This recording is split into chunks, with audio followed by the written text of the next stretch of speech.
हिंदुस्तान अखबार 27 जुलाई 2026 सोमवार। मोहन प्रकाश का लेख है, जैन जी को मिली जीत के मायने। जंतर मंतर पर पिछले कई हफ्तों से जारी कॉकरोच जनता पार्टी और जैन जी का आंदोलन शनिवार को समाप्त हो गया, लेकिन उनकी समाप्ति की शर्त के रूप में हुआ केंद्रीय शिक्षा मंत्री धर्मेंद्र प्रधान का इस्तीफा कई गंभीर प्रश्नों को जन्म दे गया है। इससे पहले तो इस युवा पीढ़ी को धन्यवाद। इसने जिस तरह का चरित्र पेश किया वह हमें भविष्य को लेकर आश्वस्त करता है। जब मैं अपनी पीढ़ी से इसकी तुलना करता हूँ तो बहुत बड़ा अंतर दिखता हूँ। मैं BHU का छात्र संघ का अध्यक्ष रह चुका हूँ और छात्रों के सरोकार के कई मुद्दे पर हमने भी कई लड़ाइयाँ लड़ी हैं। कई बार जेल भी जा चुका हूँ, लेकिन आज की पीढ़ी भी जिस निर्विकता और स्पष्टता के साथ बेहद तार्किक ढंग से अपनी बातों को रखने का माड़ा दिखाया, उसने दिल जीत लिया। छोटे छोटे लड़के और लड़कियों ने अपने बात रखी और जिस जज्बे के साथ इस लड़ाई को लड़ा, उसको सलाम। यह तथ्य सरेआम है कि साल दर साल शिक्षा और स्वास्थ्य के बजाय गिर रहा है। देश में बेरोजगारी का आलम है, फिर भी वैज्ञानिक संस्थान छोड़कर जा रहे हैं जो हमारे शोध के नगीने हैं। ऐसे में कोई साधारण लोगों में खासकर युवाओं में हताशा और नाराजगी बढ़ रही है। वहीं इस पूरे घटनाक्रम में जो सबसे तकलीफ दे बात हुई है वह यह है कि इस आंदोलन के निर्मम तरीके से कुचलने का प्रयास किया गया। लाठीचार्ज का उद्देश्य भीड़ को तितर-बितर करना है, ना कि मार डालना। आंदोलन बच्चों का खाना पीना रोकना, जो लोग उनकी मदद कर रहे थे उनको प्रताड़ित करना, लड़कियों को ऑटो से उतार देना, फिर पुलिस वैन में उन्हें कहीं दूर जाकर छुड़ाना, यह सब आखिर किसके आदेश से हो रहा था? आंदोलनकारी बच्चों को खाना खिलाने वाले जुनैद के परिजनों के साथ साथ जैसे बर्ताव की शिकायत आ रही है, वह आखिर क्या दिखाता है? यह तो सरासर आपराधिक कृत्य है। दूसरी तरफ आंदोलनरत नौजवान लाठी पैलेट गन से भी डरे नहीं, भागे नहीं, अड़े रहे। वे पुलिस वालों को फूल दे रहे थे, ड्यूटी से अपने घर लौटते पुलिसकर्मियों को सलाम कर रहे थे, उनसे खाना पानी के लिए पूछ रहे थे। मैं याद करता हूँ कि तो हमारी पीढ़ी ऐसी नहीं थी। कुछ लोग उनकी भाषा का सवाल उठा रहे थे। बच्चे बड़ों का अनुसरण करते हैं। जब हमारे बड़े लोग भाषा की मर्यादा का पालन नहीं करेंगे, समाज को हिंसक बनाने वाली भाषा का इस्तेमाल करेंगे, तो बच्चे संत कैसे बन जाएंगे? इस आंदोलन से एक और चीज निकल कर आई है कि इसने स्थापित इलेक्ट्रॉनिक मीडिया के वर्चस्व और सत्कर्ता को ध्वस्त कर दिया। सोशल मीडिया यूजर, यूट्यूबर और इन्फ्लुएंसर्स ने जिस रोचक ढंग से इस आंदोलन को जन जन में पहुंचाया, वह एक उदाहरण बन गया। सोशल मीडिया एक बड़ी ताकत के रूप में उभर कर आया।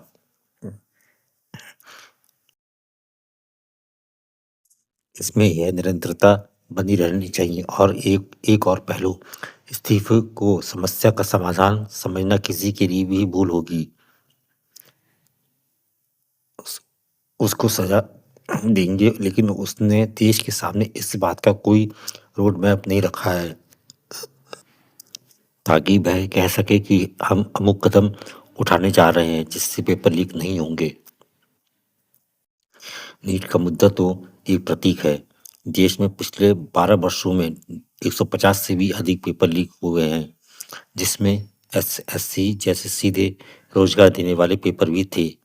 धर्मेंद्र प्रधान की जगह प्रहलाद जोशी और आए हैं।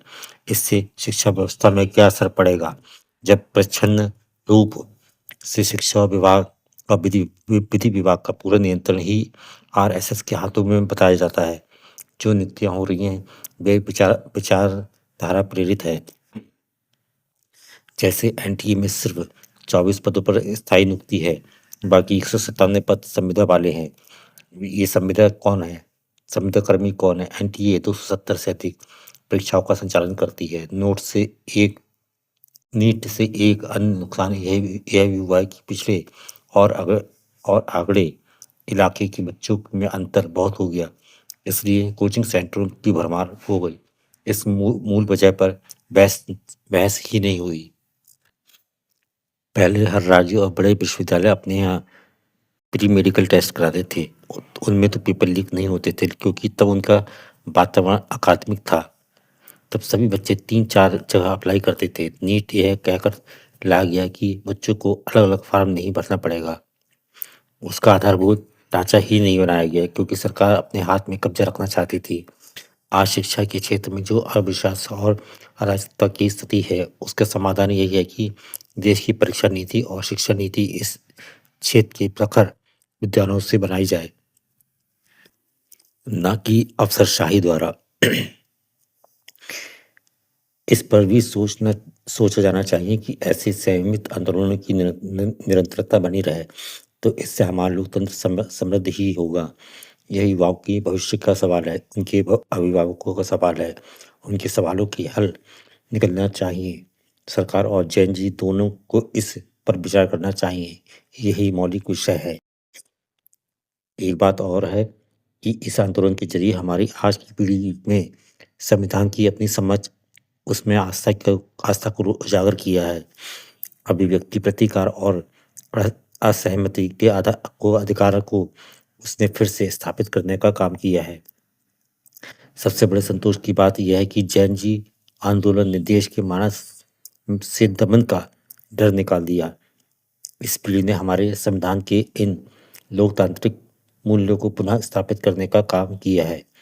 इस पीढ़ी में हमारी आस्था बढ़ गई है। अगला लेख है संसद से उम्मीद। एक बड़े आंदोलन का समापन हो गया और आंदोलन में शामिल छात्र व अन्य लोग अपने अपने काम पर लौट गए। पर क्या भारतीय संसद भी काम पर लौट आई?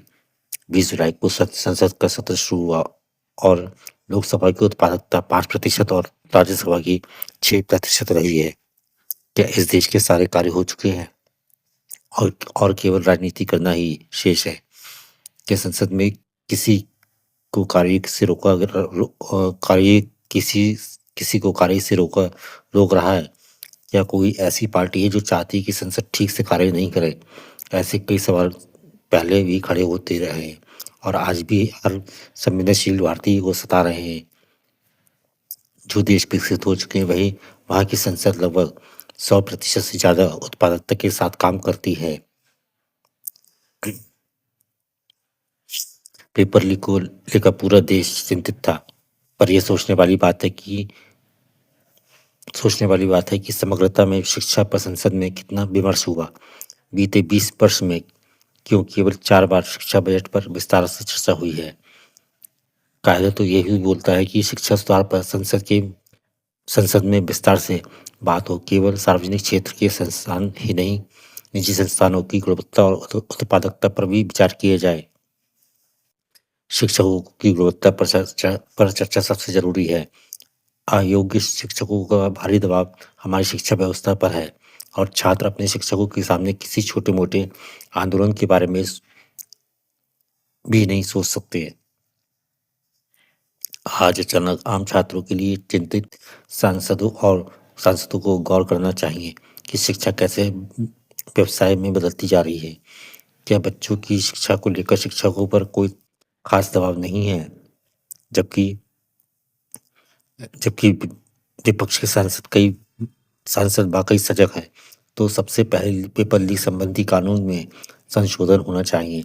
पेपर लीक करने वालों के लिए कड़ी सजा का प्रावधान होना चाहिए। आज एक दूसरे व्यक्तिगत को निशाना बनाने के बजाय व्यवस्था में सुधार करना ज़्यादा जरूरी है। इसके अलावा शिक्षा संबंधी एक अन्य कानून भी प्रस्तावित है, जिसके तहत उच्च शिक्षा के लिए एकल नियामक आयोग की स्थापना होगी, जो विश्वविद्यालय अनुदान आयोग, AICTE और शिक्षक संघ और राष्ट्रीय शिक्षक का परिषद का स्थान लेगा। संसद को अपने कामकाज और शिक्षा सुधार के लिए काम करते हुए देश को स्पष्ट व सुखद संदेश देना चाहिए। संसद में हंगामा करने या हंगामा बढ़ावा देने से पहले प्रस्तावित कार्यों पर एक बार अवश्य ध्यान देना चाहिए। संसद का मानसून सत्र 13 अगस्त तक चलना है और अभी संसद में 28 विधेयक लंबित हैं।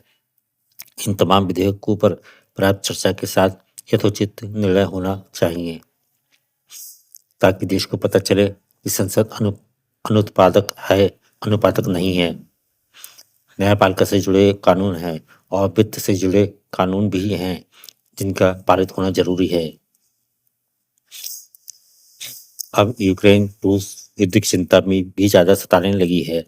अन्य भारतीयों की जान मुसीबत में है। ऐसे में भारत के जनप्रतिनिधियों को ज्यादा जिम्मेदारी और संवेदना का परिचय देना चाहिए। आज इसके लिए संसद का सही ढंग से काम करना सबसे जरूरी है। राजनीति के मौके जरूर मिलेंगे, लेकिन यह हम सबके लिए सबके लिए सामने साफ दिख रही कमियों को दूर करने का समय है। अगला लेख है मॉरिसन का वक्तव्य। ब्रिटेन की विदेश मंत्री श्री मॉरिसन ने अपने देश की विदेश नीति पर प्रकाश डाला है। इस पद पर आने के बाद ब्रिटिश लोकसभा के सामने यह उनका पहला मुख्य भाषण था। ईरान के साथ ब्रिटेन का अंग्रेज तेल कंपनियों के हितों की रक्षा के निमित्त तीव्र विवाद चल रहा है। श्री मॉरिसन ने इस विषय में मौन रहना ही श्रेयस्कर समझा है। अमेरिकी राष्ट्रपति श्री ट्रूमन ने विशेष प्रतिनिधि श्री हरी मैन बीच बचाव का यत्न कर रहे हैं और उनके प्रयत्नों के फलस्वरूप ईरान सरकार ब्रिटिश सरकार के उच्च प्रतिनिधि से बात करने के लिए रजामंद हो गई। जब शांतिपूर्ण समाधान का द्वार बड़ी मुश्किल से खुला तो जिम्मेदार आदमी के लिए संयम से काम लेना ही उचित हो सकता है, किंतु उसने आखिर तक अपना हाथ रोके रखा। ब्रिटिश सरकार के इस संयम का अच्छा ही परिणाम निकला और स्थिति अधिक जटिल होने से बच गई। अब झगड़े की शांतिपूर्ण समाधान की क्षीण ही सही आशा तो की ही जा सकती है। श्री मॉरिसन ने अपने भाषण में जापान की शांति संधि का विशेष रूप से जिक्र किया है। इस संबंध में शुरू में अमेरिकी और ब्रिटिश दृष्टिकोण में काफी अंतर था। ब्रिटेन को आर्थिक क्षेत्र में जापान की प्रतिद्वंद्विता की आशंका थी और इसके लिए वह जापान पर कुछ आर्थिक अंकुश लगाने के हक में था। इसके अलावा उसका यह आग्रह भी था कि जापान की शांति संधि को तैयार करने में चीन का सहयोग भी आमंत्रित किया जाए, किंतु अब ब्रिटेन ने अपने सारे मतभेद को वापस ले लिया है। श्री मॉरिसन का कहना है कि जापान के साथ उदार शांति संधि करने का निर्णय जानबूझकर किया गया है। कुछ लोगों का ख्याल है कि अगर जापान को मौका दिया गया तो वह पुनः एक आक्रमणकारी राष्ट्र बन जाएगा और सारी दुनिया को खतरा पैदा कर देगा। चीन को जापान के हाथों सबसे अधिक सहन करना पड़ा है। कोरिया और फार्मोसा भी जापानी साम्राज्यवाद के शिकार रहे हैं। हिमांशु का अगला लेख है जाति आधारित जनगणना को विश्वसनीय बनाना होगा। भारत में हर 10 साल में होने वाली जनगणना इस बार 6 साल की देरी से 2027 में होने जा रही है। इसके नतीजों का बेसब्री से इंतजार है। जनगणना ही एकमात्र ऐसा डाटाबेस है जिसमें ग्रामीण और शहरी इलाकों के बाढ़ तक की विस्तृत जानकारी इकट्ठा की जाती है। यह नीति निर्माताओं के लिए उपयोगी है, साथ ही गरीबों के लिए महत्वपूर्ण है, जिनके लिए बजट आवंटन जनसंख्या के आधार पर होता है। यह भारत की सांख्यिकीय प्रणाली की नींव है, जो राष्ट्रीय सांख्यिकी कार्यालय के सर्वेक्षणों के लिए सैंपलिंग फ्रेम का काम करती है। इस बार की जनगणना की खासियत यह है कि 1931 के बाद पहली बार देश में जाति आधारित गणना की जाएगी। जाति जनगणना की जरूरत संविधान के अनुच्छेद 16 अनुच्छेद 340 के तहत अनुसूचित जनजातियों के अलावा अन्य पिछड़े वर्गों के लिए आरक्षण दान से पैदा होती है। इन अनुच्छेदों में SC/ST सूचियों में शामिल नहीं की गई पिछड़ी जातियों के आंकड़े जुटाने व उनके विश्लेषण के प्रावधान किए गए हैं। हालांकि साफ नहीं है कि यह डाटा कैसे इकट्ठा किया जाएगा। वैसे जाति संबंधी आंकड़े इकट्ठा करना मुश्किल काम है, क्योंकि उम्र, लिंग, धर्म, शिक्षा वगैरह के उलट उसमें मानक परिभाषाओं और वर्गों का इस्तेमाल होता है। राष्ट्रीय स्तर पर जाति संबंधी आंकड़े एकत्र करने की आखिरी गंभीर कोशिश सन 2011 में सामाजिक, आर्थिक एवं जाति गणना में की गई थी। हालांकि SECC के आंकड़े ग्रामीण विकास मंत्रालय ने इकट्ठे किए थे, जबकि गणना सेंसस एक्ट के तहत भारत के महापंजीयक करवाते हैं, जिससे हजारों जातियों के नाम और उनके अलग अलग रूप सामने आए। यही वजह है कि बिहार, तेलंगाना, कर्नाटक की सरकारों ने अपने यहाँ की जाति गणना में पहले मौजूद जाति सूची का ही इस्तेमाल किया, ताकि सामाजिक आर्थिक स्थिति के बारे में सटीक जानकारी मिल सके। बिहार में 215 जातियों की सूची है, तो वहीं तेलंगाना की सूची में 242 जातियां हैं। अब की जनगणना में घरों का सर्वेक्षण 30 सितंबर तक पूरा होने की उम्मीद है। आबादी की गिनती 2 चरणों में होगी, जिसमें लद्दाख, जम्मू कश्मीर, हिमाचल प्रदेश और उत्तराखंड के बर्फबारी वाले इलाकों में यह प्रक्रिया सितंबर से शुरू होगी, जबकि बाकी राज्यों में फरवरी से। इस बार जनगणना में किस तरह का डाटा इकट्ठा किया जाएगा, इस बारे में कोई स्पष्टता नहीं है। इससे उसकी गंभीरता पर सवाल उठते हैं। अलग अलग लोगों और समुदायों के लिए जाति का मतलब अलग अलग होता है। इसलिए इस विविधता को देखते हुए अगर कोई खुला सवाल पूछा जाता है, तो विश्लेषण के मकसद से यह निरर्थक साबित हो सकता है। SECC के समय यही हुआ था। दूसरी ओर पहले से तय सूची अनुमान मिल सकते हैं, मगर इस्तेमाल की जाने वाली सूची को अंतिम रूप देने के लिए व्यापक चर्चा की जरूरत है। बिहार और तेलंगाना के मामले में यह आम नागरिकों, बौद्धिकों और जातियों से मिले फीडबैक व चर्चा की खुली प्रक्रिया के जरिए किया गया था, क्योंकि लोगों की आवाजाही बढ़ रही है और प्रवासी एक अहम समुदाय बन गए हैं। जाति को बदलता स्वरूप उनके समाजशास्त्रीय अर्थ ऐसे पहलू हैं जिसके लिए समय और व्यापक सहमति की जरूरत है। इसके लिए सही तरीका है कि जातियों की एक सूची बनाई जाए और जनगणना शुरू होने से पहले उसे सार्वजनिक चर्चा और जांच पड़ताल के लिए देश के सामने रखा जाए। इससे जाति वर्गीकरण से जुड़े विवादित मुद्दों को सुलझाने में मदद मिलेगी और जनगणना प्रतिक्रिया को विश्वसनीयता बढ़ेगी। अमृत साधना का लेख है, चांद जैसे हमारे गुरु। चांद और मानव मन बहुत गहरे से जुड़े हैं। जैसे चांद अलग अलग अवस्थाओं से गुजरता है, पतली लकीर से बढ़कर पूरे गोलाकार बिंब तक, वैसे ही मानव मन भी स्पष्टता और उलझन के अलग अलग दौर से गुजरता है। अमावस्या मन की सबसे अंधेरी या सबसे उलझन भरी अवस्था को दिखाती है। पूर्णिमा पूर्ण स्पष्टता, संतुलन और पूरी आध्यात्मिक जागृति को दिखाती है। जब आप पूर्णिमा के दिन किसी गुरु या शिक्षक का सम्मान करते हैं, तो प्रार्थना करते हैं कि आपका मन भी उस चांद की तरह हो, रोशनी से भरा हुआ, साफ और पूरी तरह संतुलित। ओशो कहते हैं, धर्म एक महाकाव्य है, इसलिए भारत में आषाढ़ पूर्णिमा को गुरु की पूजा के लिए चुना गया है।